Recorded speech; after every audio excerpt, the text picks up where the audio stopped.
Hello everyone, I want to welcome you to this week's webinar. Today we're going to be talking about the steady head, how to keep your head steady and why that is important. So we want to thank our sponsors, Medicus Golf and Tiffany Green's Golf Club down here in our Indoor Performance Center. We will be showing you in the sidebar here, you'll see where you can get a special offer today on this steady head trainer. The SteadiHead trainer is actually a device that looks like a little fish hook that you stick in the ground and you place it directly over your ball. So when you look down, that little ball on the end of this fish hook would be right over the top of the golf ball. So if your head's moving around, then you'll see those two get out of line. If you practice where there are mats, you can just stick it in the tee area on the mat and do the very same thing. There's actually a couple of videos of that up on the Golf Online Academy website. So let's talk about steady head and why it's important. And in the 5 simple keys system, steady head is the #1 key. So steady head is defined as your head is going to move a little, and in most players you'll see the head will go downward coming into impact, and then it may go back upward. And you see that dramatically with Tiger Woods today. He is dramatically going down with his head and then pushing right back up again. Now for the average player, that move is not going to work. But for the better player, you're going to see some movement going up and down. What we don't like to see, however, is the head moving over to the right foot in the backswing or over forward in this way, on the forward swing. Research shows through 3D biomechanics that the best players in the world actually move their head about 1 inch to the right in the backswing. Then it moves anywhere from 1 inch to 2 inches downward and then goes back up again. So how would I keep a steady head? There's a couple of key ingredients here.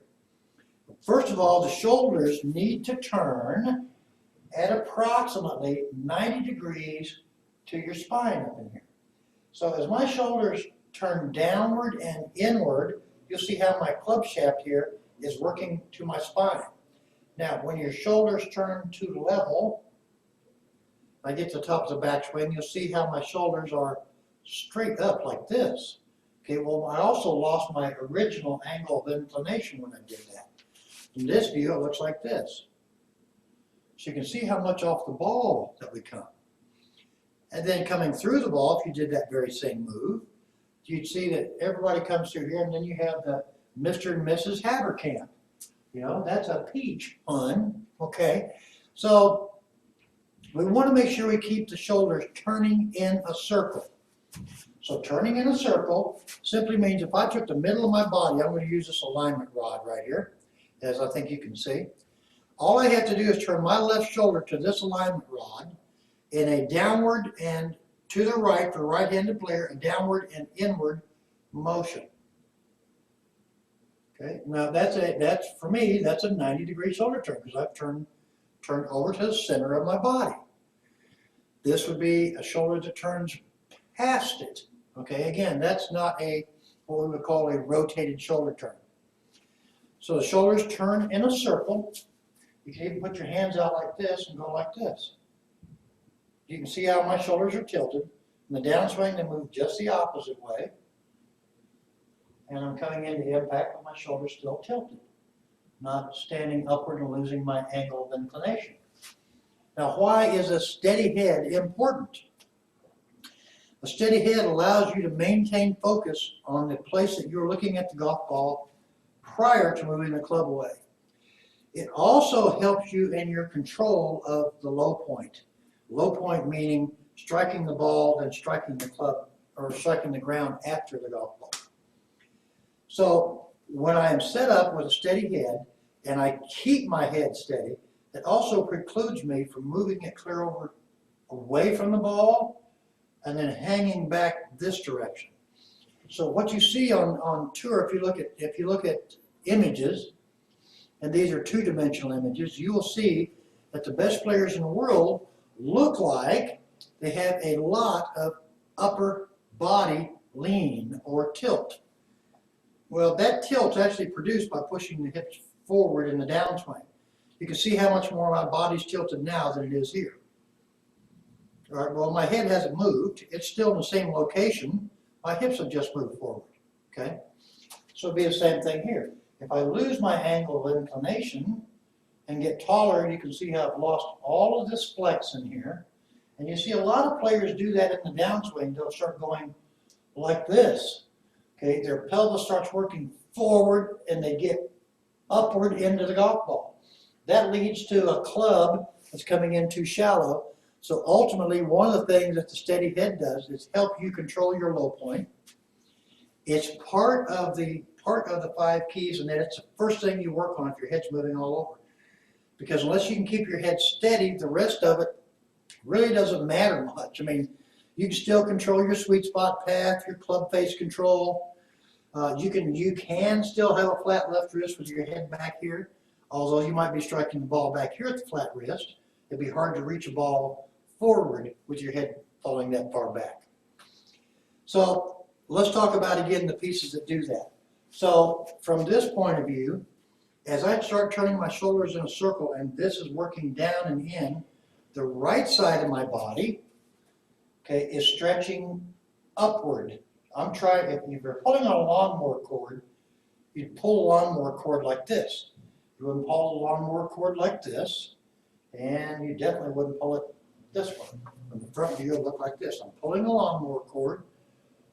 Now that's stretched my body upward, the right side of my body, while the left side of my body is going down the same amount. Now that doesn't mean your right leg just loses all of its flex. Okay, it doesn't go into full extension. You will lose some of the flex, but not all of the flex necessarily. So you don't want to lock your legs out. So again, from here, if we watch from, I'll do it from this angle now. From here, you'll see as I'm stretching the right side up, I'm adding, the amount that I'm stretching up, I'm adding to my left knee bend. So this is stretching up, losing flex. This is adding flex. Those have to counter each other. Because if they both went up, again, from this angle, what you're going to see, if I allow both knees to start going into extension, is I lose my angle of inclination, my original angle. So this is stretching up, while this side of my body is compressing downward at the same amount. And as I'm doing this, what you're going to see, and you may perceive that I'm leaning left, when in reality all my pressure, I probably have 70% pressure back in my back foot right now. 70% pressure. I do not have 80% of my pressure forward, okay? That would be hard to do from here because when you move forward, your head either has to tip way back or your head's going to move severely forward. So there is a give and take on both sides. If you had a towel or a piece of rope, and then you had it staked to the ground, just so the rope would go through the stake up and down. Grab that rope and go like this. Okay, this is what it would look like at the top. Now take the left hand, or your target side hand, and as you start down, pull it up with this hand. And you'll see how they work just the opposite motion. Both of those, this move right here is not only moving my weight forward, but I'm duplicating on the target side just what I did taking the club away. So again, the SteadiHead is the key. Turning your shoulders in a circle. Left shoulder has to move downward and inward, not just downward, not just inward, but downward and inward. This is down and in. This is just down. This is just in. So they move both downward and inward, while the right side is losing flex for a right-handed player, and the left side is gaining flex. So now as you start down, the process is just reversed. This is starting to stretch up, my target side. My right side is starting to go downward more. So that I arrive in what's called an inline condition. Okay, which is what we talked about with key number 3, flat left wrist. So again, steady head, key number 1. So if you look at a video or you have your instructor look at you and you see your head moving all around, Make sure you work on those pieces, because you could have, again, enough down, but you don't have enough inward. Or you could have enough inward, but not enough downward. So those are the pieces. You have to match those up in order to maintain your steady head. So you can set a shaft, or you can even set a broomstick in front of a mirror. Put a club across your shoulders, get dead centered on this. Now look in the mirror, make a backswing, and make sure your head stays on that post. Start your downswing. The head has stayed on the post all the way to impact. That's one way to do it. Another way would be to put your head on one side of a wall, okay, or a door jamb, I should say. So if I had my head on this side of that door jamb, it would be laying up against my head like this, right? Now I'm going to turn the backswing, and then I'm going to come forward in the downswing. So what you wouldn't see was your head moving off the wall and then slamming back into that door jamb. So you can do it with the door jamb, side on like this, okay? You can also just place your forehead flat against a wall this way. Now make your move. If your head's moving all over the wall, then you know that you don't have a steady head. So you need to work on the pieces that just keep it steady. From there, and you won't have a club, you can just use your hands. From there in the downswing, again, if your downswing is correct, you'll move downward and your hands will actually come inside the wall all the way down into impact, and then they'll kind of exit left while you still have your steady head. If you're one of those players that gets up here and the club works outward too severely, the first thing you'll notice if you watch my head now, if I get up to the top and I come outside severely, you'll notice how my head went forward. If I get up to the top and now I reroute and I come down too severe from the inside, the head usually tips backwards. So again, work on these things, practice in front of a mirror, and that's going to tell you everything you need to know about keeping your head steady.